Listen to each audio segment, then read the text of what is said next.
আরে ভাই জলদি চলো, নাহলে আমার এক্সামের জন্য লেট হয়ে যাবে।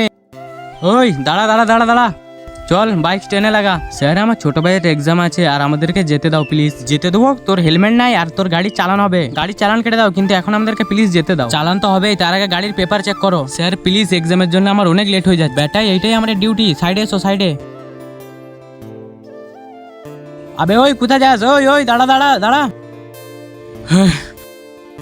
আরে স্যার ও তো চলে গেল।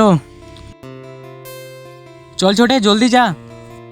আরে বেটা কোথায় যাচ্ছিস? গেট বন্ধ হয়ে গেছে আর স্কুলের টাইম তো 8:30, এখন তো 9টা বাজে। যা, কালকে আসবি প্লিজ। স্যার গেট খুলে দাও না, আমার ছোট ভাইয়ের আজকে এক্সাম আছে। দেখো ভাই, আমাদের পারমিশন নাই আর তোমাদেরকে আজকে ছেড়ে দিলে তোমরা এটা প্রতিদিন করবে। সাহাব আজকে খুলে দাও, আর আজকের মতো ভুল কোনোদিনও হবে না। চলো ঠিক আছে, যেন আর কোনোদিন না হয়। চ চ চ।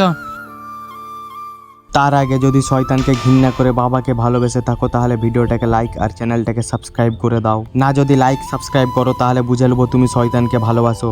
মাফ করে দিবে স্যার, আমার ছোট ভাইয়ের এক্সাম ছিল, ওই তোরা আমাকে তাড়াহুড়োয় বেরিয়ে যেতে হয়েছিল। এক্সাম ছিল তো কি হবে, তুই হেলমেটও পরিস নি আর তোর গাড়ির কাগজও চেক করাসনি। স্যার আমার গাড়ির পুরো কাগজ আছে, এই দেখো।